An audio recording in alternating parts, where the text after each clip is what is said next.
नमस्कार, आप देख रहे हैं युग करवट न्यूज और आपके साथ मैं हूं शोभा भारती। पेश है आज का हमारा न्यूज बुलेटिन। आइए नजर डालते हैं आज के हेडलाइंस पर। गाजियाबाद जिले की सभी सीटों पर चुनाव लड़ेंगे वर्तमान विधायक। भाजपा की लिस्ट जारी, गोरखपुर से योगी तो प्रयागराज से केशव लड़ेंगे चुनाव। चुनाव आयोग ने 7 दिन का प्रतिबंध बढ़ाया चुनावी रैलियों पर। पहले चरण के चुनाव के लिए नामांकन प्रक्रिया शुरू हो चुकी है। भारतीय जनता पार्टी ने अपने उम्मीदवार घोषित कर दिए हैं।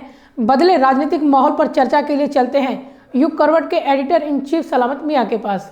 नमस्कार दोस्तों, मैं आशिष त्यागी युग करवट पर आपका हार्दिक स्वागत करता हूं। आपसे एक अपील, कोरोना से बचाव कर रखें, मास्क पहनें, सैनिटाइजर यूज़ करें और सोशल डिस्टेंसिंग का पालन करें। आज की बड़ी खबरें ये हैं कि भारतीय जनता पार्टी ने पहले और दूसरे चरण के लिए अपने प्रत्याशी की घोषणा कर दी है।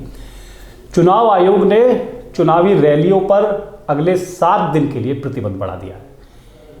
कई घटनाक्रम ऐसे हैं जिन पर चर्चा बहुत जरूरी है और चर्चा के लिए हमारे साथ हमारे एडिटर इन चीफ सलामत जी मौजूद हैं। सलाम जी, बहुत बहुत स्वागत है। बहुत बहुत शुक्रिया आशीष जी आपको। सलाम जी, आपका आकलन और यजपाल त्यागी का दावा दोनों सच साबित हुए हैं, क्या कहेंगे? हाँ, बिल्कुल सही बात है। हम लोगों ने चर्चा की थी इस बात को लेके और फिर पहली वाली में फिर दूसरी वाली में उन्होंने खुद ही कहा था कि बिल्कुल सही होगा और देखिए वही चीज़ सही निकली।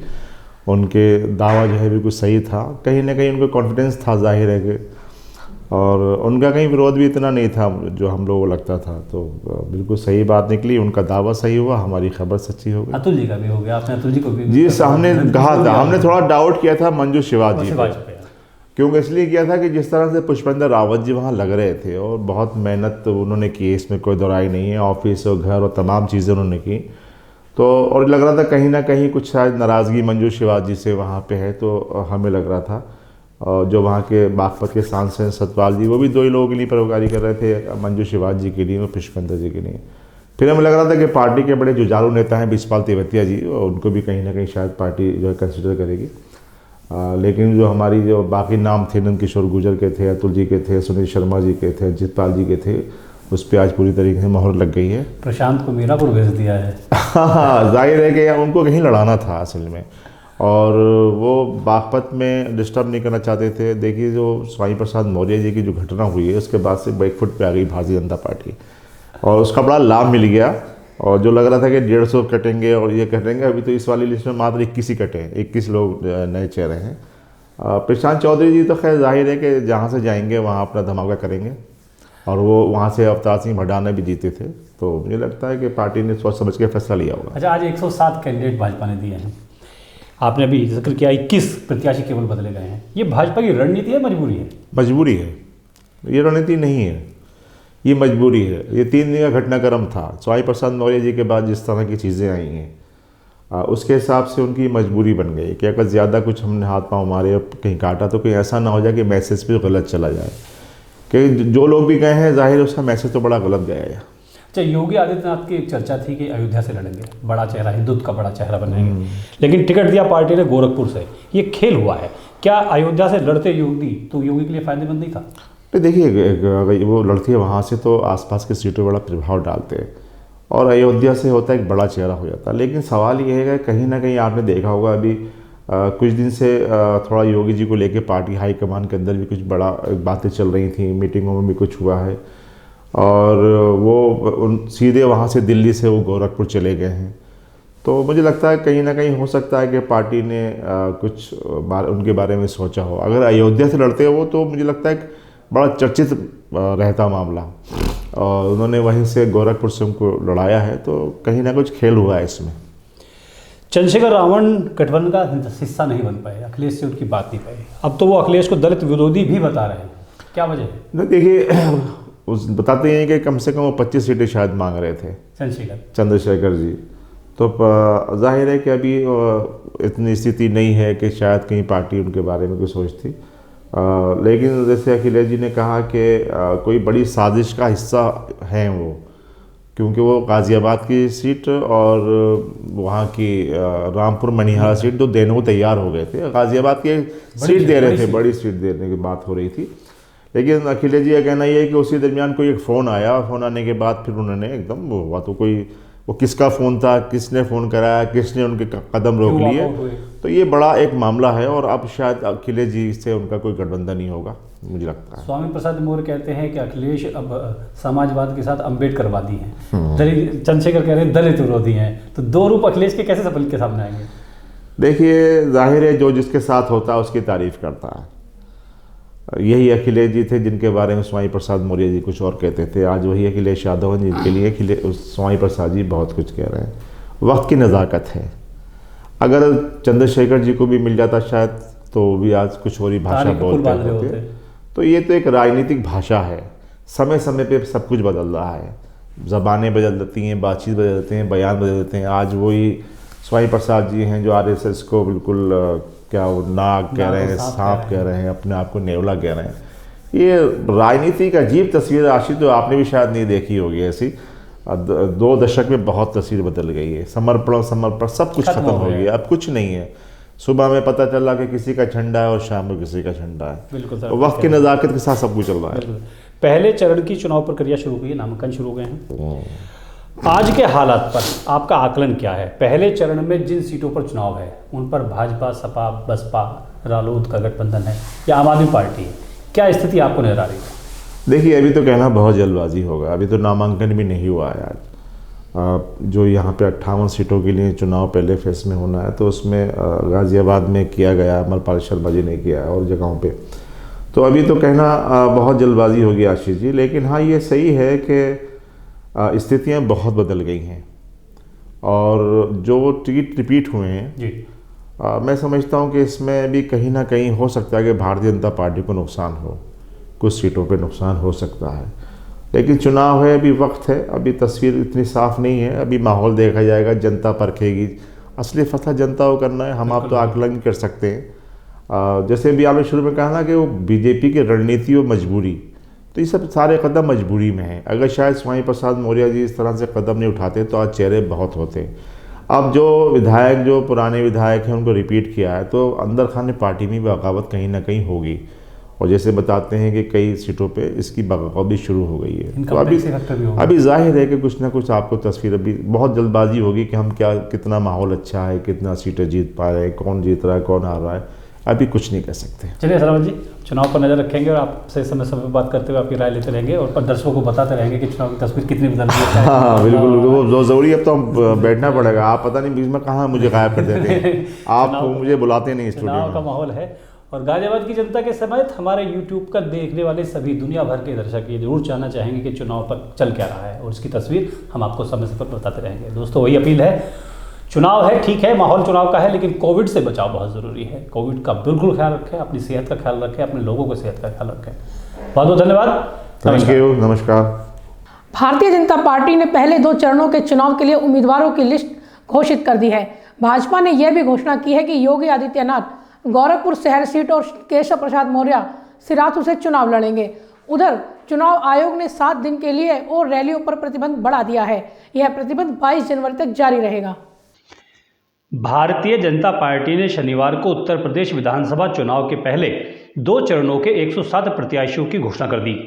पार्टी मुख्यालय में आयोजित प्रेस वार्ता में उत्तर प्रदेश के चुनाव प्रभारी केंद्रीय मंत्री धर्मेंद्र प्रधान और महामंत्री अरुण सिंह ने पहले 2 चरणों के लिए प्रत्याशियों के नाम की घोषणा की।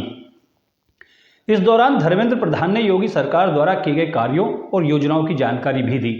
उन्होंने कहा कि योगी सरकार में समाज के सभी वर्गों के हित के लिए कार्य किए गए हैं। आने वाले चुनाव में उत्तर प्रदेश की जनता एक बार फिर से भाजपा पर ही विश्वास जताएगी। धर्मेंद्र प्रधान ने बताया कि मुख्यमंत्री योगी आदित्यनाथ को गोरखपुर सदर सीट से टिकट दिया गया है। उप मुख्यमंत्री केशव प्रसाद मौर्य प्रयागराज की सिराथू सीट से हाथ आजमाएंगे। योगी आदित्यनाथ जी गोरखपुर शहर, आदरणीय योगी जी हमारे मुख्यमंत्री की दायित्व में है, वो गोरखपुर शहर से चुनाव में पार्टी की ओर से प्रत्याशी होंगे। श्री केशव प्रसाद मौर्य वो प्रयागराज जिले में सिराथू 251 सिराथू सीट में पार्टी की ओर से प्रत्याशी होंगे। धौलाना से श्री धर्मेश तोमर पार्टी के प्रत्याशी होंगे। हापुड़ से विजय पाल आड़ती, यह पार्टी के प्रत्याशी।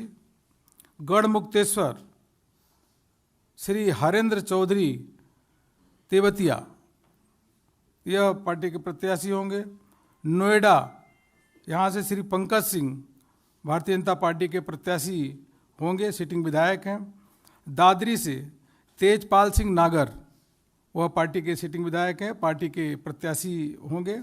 जेवर श्री धीरेन्द्र सिंह, यहाँ पे यह पार्टी के प्रत्याशी होंगे।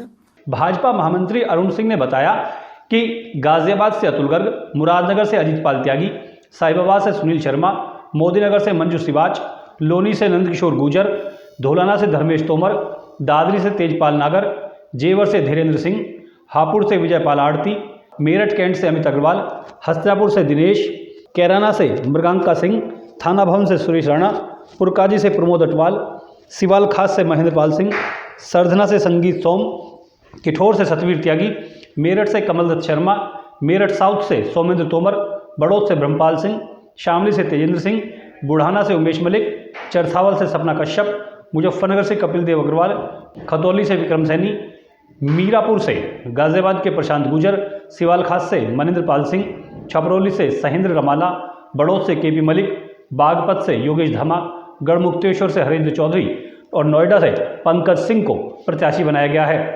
गाजियाबाद में प्रत्याशियों की घोषणा होते ही गाजियाबाद शहर सीट से प्रत्याशी अतुल गर्ग, प्रशांत गुजर और मुरादनगर से प्रत्याशी अजीत पाल त्यागी के घर पर जश्न का माहौल रहा। यहां समर्थक ढोल बाजे लेकर आए और मिठाई खिलाते नजर आए। उधर चुनाव आयोग ने एक फैसला लेते हुए चुनावी रैलियों पर प्रतिबंध 7 दिन तक बढ़ा दिया है। पहले यह प्रतिबंध 15 जनवरी तक था, अब ये 22 जनवरी तक रहेगा।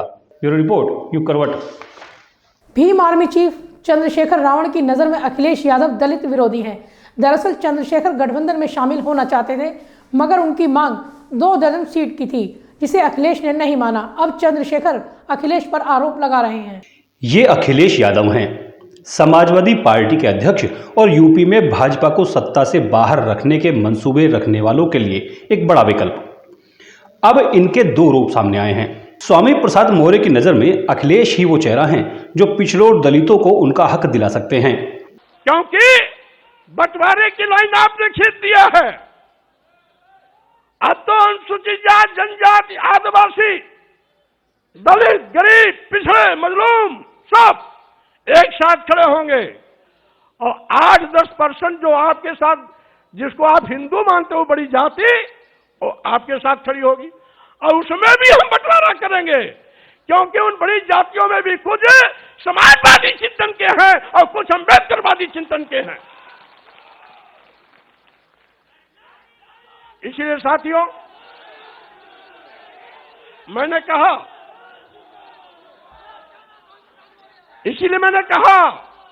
आज का ये जो कार्यक्रम है, अभी तक तो ये समाजवादी विचारकों का जमावड़ा था। अब ये समाजवादी के साथ साथ, लोहियावादी के साथ साथ अम्बेडकरवादी विचारधारा का भी जमावड़ा का संगम हो गया। अखिलेश का ये रूप स्वामी प्रसाद मौर्य को दिखता है, मगर भीम आर्मी चीफ चंद्रशेखर को यह रूप नजर नहीं आया। चंद्रशेखर को अखिलेश की दूसरी ही तस्वीर नजर आती है। चंद्रशेखर की नजर में अखिलेश यादव दलित विरोधी हैं। मन था कि वो बीजेपी को रोकने के लिए इस गठबंधन का हिस्सा बने। मैंने कल ट्वीट भी किया था, आप सब लोगों ने अपने मीडिया के माध्यम से चलाया, तो मैंने कहा था कि आप अगवा हैं, आपकी जिम्मेदारी है। दलित समाज, पसमानदा समाज, खासकर दस्तकार समाज, पीड़ित समाज, वंचित समाज, पिछड़ा वर्ग के सारे नेता आपके साथ इसलिए इकट्ठा हो रहे हैं कि आप सामाजिक न्याय करेंगे। लेकिन मुझे लगता है कि अभी अखिलेश जी सामाजिक न्याय का मतलब नहीं समझ पाए। दरअसल पिछले कुछ महीनों में अखिलेश यादव और चंद्रशेखर की कई मीटिंग हो चुकी हैं। चुनाव की घोषणा हुई तो चंद्रशेखर की राजनीतिक महत्वाकांक्षा भी हिलोरे मारने लगी। चंद्रशेखर सपा से गठबंधन के प्रयास में लग गए। सूत्रों की माने तो चंद्रशेखर 2 दर्जन सीटें चाहते थे। अखिलेश ने 2 या 3 सीट देना स्वीकार भी कर लिया, मगर ये चंद्रशेखर को अपना अपमान लगा। क्या बात है? मैं यही कह रहा हूं ना कि 1 महीना 10 दिन से उन्होंने हमसे बात की, तय करके रखा और हमसे कहा कि आप परेशान मत हो। मैंने उनसे कहा कि आप बड़े भाई हैं, क्योंकि उनको चिंता हो या ना हो, वंचित वर्ग के लोगों की हमें चिंता है। मैं प्रमाणित भी करता हूं कि पिछले 5 साल में समाजवादी पार्टी के राष्ट्रीय अध्यक्ष किसी एक दलित की हत्या पे, रेप पे, कितने बड़े बड़े मामले में नहीं गए उनके घर। फिर भी हमने सारी चीजों को दरकिनार करके स्वाभिमान सम्मान की लड़ाई लड़ने वाले चंद्रशेखर उनके घर गए, 3-3 बार उनसे मुलाकात की, उनसे अपील की कि इसको बना लेते हैं। लेकिन वो शायद किसी मन से तय करके बैठे कि हमें दलितों की लीडरशिप नहीं खड़ी होने देनी। अब चंद्रशेखर की नजर में अखिलेश दलित विरोधी हैं। हम ये भी याद दिला दें कि इससे पहले यही चंद्रशेखर कांग्रेस के साथ पींगे बढ़ा रहे थे। वहां भी इच्छा के अनुसार सीट नहीं मिली तो सपा की ओर चल पड़े। अब जबकि अखिलेश भी इनकी महत्वाकांक्षा को पूरा करने के मूड में नहीं है, तो अखिलेश में भी इन्हें खोट नजर आने लगा। आशिक त्यागी, युग करवट। चाय हो या समोसा, टेंट का सामान हो या बिजली का, सभी का रेट चुनाव आयोग ने निश्चित कर दिया है। प्रत्याशी को इसी हिसाब से अपना खर्च बताना होगा। बाजार और चुनाव आयोग के रेट में भी अंतर है। ये जो समोसा आप देख रहे हैं, आप चाहे इसे कितने रुपए में भी खरीदें, अगर प्रत्याशी हैं तो चुनाव आयोग की नज़र में ये 10 रुपये का है। चुनाव खर्च का आकलन करने के लिए चुनाव आयोग ने रेट लिस्ट जारी की है। इसमें ब्रेड पकौड़ा भी 10 रुपये का है, जो बाजार में 15 रुपये का मिलता है।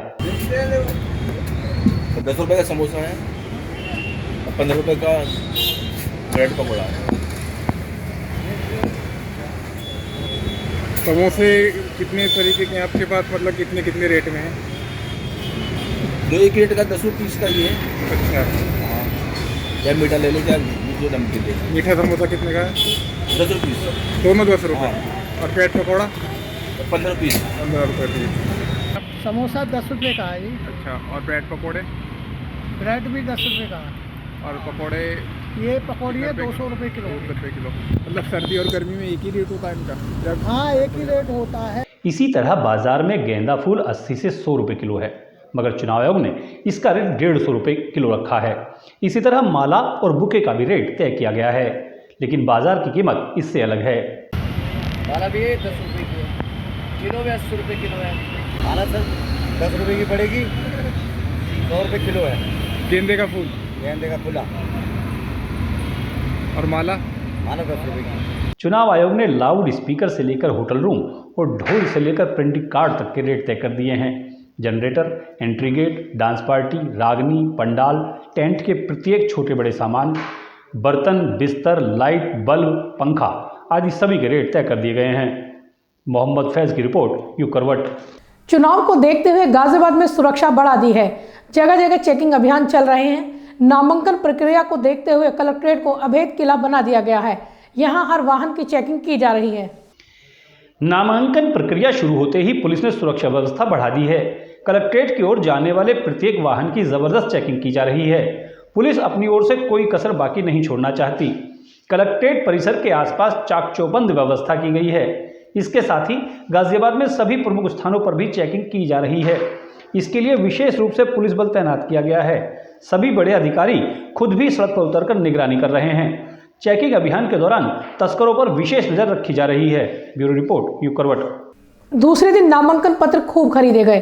5 विधानसभा सीटों से घोषित और संभावित उम्मीदवारों ने पर्चे खरीदे। भाजपा से जुड़ी रही डॉक्टर सपना बंसल ने भी पर्चा खरीदा है। विधानसभा चुनाव के लिए नामांकन के दूसरे दिन कलेक्ट्रेट में चहल पहल रही। चुनाव लड़ने वाले प्रत्याशियों के लिए नामांकन पत्र खरीदने वालों की संख्या में लगातार बढ़ोतरी रही। गाजियाबाद शहर सीट से अतुल गर्ग, मोदेगढ़ से गठबंधन के प्रत्याशी सुदेश शर्मा, ब्रजपाल तेवतिया, बसपा प्रत्याशी पूनम गर्ग, मुरादनगर से बसपा प्रत्याशी हाजी अयूब आदि कई लोगों ने अपने नामांकन पत्र खरीदे। साहिबाबाद से निर्दलीय प्रत्याशी के रूप में गीतांजलि ने भी नामांकन पत्र लिया। आम आदमी पार्टी के टिकट पर मुरादनगर से चुनाव लड़ने वाले महेश त्यागी, मोहित और विकास ने नामांकन पत्र लिया। मोदेगढ़ सीट पर रालोद और समाजवादी पार्टी के संयुक्त प्रत्याशी सुदेश शर्मा ने नामांकन लिया। साहिबाबाद सीट से डॉक्टर सपना बंसल ने भी नामांकन पत्र खरीदा है। उन्होंने कहा कि क्षेत्र को शिक्षित विधायक की जरूरत है। मैं साहिबाबाद विधानसभा 55 से लिया है और मेरा नाम डॉक्टर सपना बंसल है। दिल्ली यूनिवर्सिटी में प्रोफेसर हूँ। साहिबाबाद विधानसभा में शिक्षित लोगों की बहुत ज़रूरत है और जैसी स्थिति है कि सही लोग जब तक समाज की मुख्य धारा से नहीं आएंगे तब तक अनैतिक लोगों का ही राज रहेगा। तो किसी को तो आवाज़ बुलंद करनी पड़ेगी। इस आवाज़ को बुलंद करने के लिए, महिला शक्ति को आगे लाने के लिए मैं ये कोशिश कर रही हूँ। और मुझे पूरा विश्वास है कि जिस तरीके का जन समर्थन मेरे साथ है, निश्चित रूप से जीत भी मेरी होगी। सपना बंसल भाजपा से जुड़ी रही हैं। वो टिकट भी भाजपा से ही मांग रही थी, मगर अब शायद निर्दलीय लड़ेंगी। ब्यूरो रिपोर्ट, यू करवट। आज बसपा सुप्रीमो मायावती का जन्मदिन है, मगर आरडीसी स्थित बसपा कार्यालय पर सन्नाटा छाया रहा। यहां तक कि कार्यालय के बाहर रखी कुर्सियां भी खाली पड़ी रही। प्रत्याशी घोषित होने के बाद भी पार्टी कार्यालय का सूनापन चर्चा का विषय बना हुआ है। इस सूनेपन को आप क्या कहेंगे? चुनावी मौसम है और बहुजन समाज पार्टी का गाजियाबाद का दफ्तर खाली पड़ा है। यहाँ परिंदा भी पर मारने को तैयार नहीं है। हैरानी की दूसरी बात देखिए कि आज 15 जनवरी है और बसपा सुप्रीमो मायावती का जन्मदिन भी है। उसके बावजूद बसपा कार्यालय सुनसान है। विधानसभा चुनाव के लिए नामांकन प्रक्रिया चल रही है। बसपा ने गाजियाबाद में कई उम्मीदवार भी घोषित कर दिए हैं। उसके बावजूद भी बसपा के ऑफिस पर कोई चहल पहल नहीं है। बसपा का यह ऑफिस आरडीसी में है। पार्टी ऑफिस पर फैले इस सूनेपन को देखते हुए लोग इसी को लेकर चुनाव में बसपा के प्रदर्शन की चर्चा करने लगे हैं। ब्यूरो रिपोर्ट, यू करवट। समाजवादी गठबंधन से अमरपाल शर्मा को साहिबाबाद सीट से उम्मीदवार घोषित किया गया है। अमरपाल शर्मा ने शनिवार को नामांकन पत्र जमा किया। उन्होंने भाजपा पर विकास कार्य रोक देने का आरोप लगाया। आज नामांकन पत्र जमा करने का दूसरा दिन था। साहिबाबाद विधानसभा सीट से समाजवादी पार्टी गठबंधन के प्रत्याशी अमरपाल शर्मा ने नामांकन पत्र जमा किया। अमरपाल शर्मा दोपहर तकरीबन 1:30 बजे कलेक्ट्रेट पहुंचे। उन्होंने चुनाव के अपने मुद्दे भी बताए। आज नामांकन के समय मैं अपने क्षेत्र की जनता से अपील करना चाहूँगा, जो उन्होंने 2012 से 17 तक मुझे आशीर्वाद दिया था और मैंने उनके ही अनुरूप क्षेत्र का विकास किया था। जो विकास हमने किया, कुछ विकास अधूरे रह गए थे, उनको पूर्ण करने के लिए क्षेत्र की जनता मुझे आशीर्वाद दे और मैं भविष्य में अपने क्षेत्र के विकास को करा सकूं। ये मैं जनता से निवेदन करता हूं, रिक्वेस्ट करता हूं। अमरपाल शर्मा के लिए ये चुनाव बहुत महत्वपूर्ण है। पिछला विधानसभा चुनाव वो हार गए थे। अमरपाल अब तक 3 चुनाव लड़ चुके हैं। इनमें उनको एक ही में जीत मिली थी। इस बार उनका मुकाबला भाजपा से ही रहने वाला है। ब्यूरो रिपोर्ट, यू करवट। पूरे उत्तर प्रदेश में सर्दी का प्रकोप जारी है। पिछले 3 दिन से तापमान में गिरावट जारी है। लगातार बर्फीली हवाएं चल रही हैं। गाजियाबाद में लोग आग तापते नजर आए। सर्दी से जल्द राहत मिलने की उम्मीद कम ही है। पहाड़ी इलाके समेत पूरे उत्तर भारत में शीतलहर चल रही है। शनिवार को भी सर्दी से कोई राहत नहीं मिली। दिन भर लोग सूरज निकलने का इंतजार करते रहे। बाजारों में लोग सड़क किनारे आग तापते नजर आए। मौसम विभाग की माने तो भी कई दिन सर्दी का प्रकोप झेलना पड़ेगा। आमतौर पर मकर संक्रांति के बाद तापमान में बढ़ोतरी आनी शुरू हो जाती है, मगर इस बार ऐसा नहीं हुआ। ठंडी बर्फीली हवाएं कहर बरपा रही हैं। शनिवार को न्यूनतम तापमान 8 डिग्री तक रहा। ब्यूरो रिपोर्ट, यू करवट। तो फिलहाल आज के लिए इतना ही। गाजियाबाद और आसपास की खबरों के लिए देखते रहिए युग करवट और विस्तार से खबरों को जानने के लिए पढ़िए युग करवट न्यूज़पेपर। सब्सक्राइब कीजिए युग करवट। नमस्कार।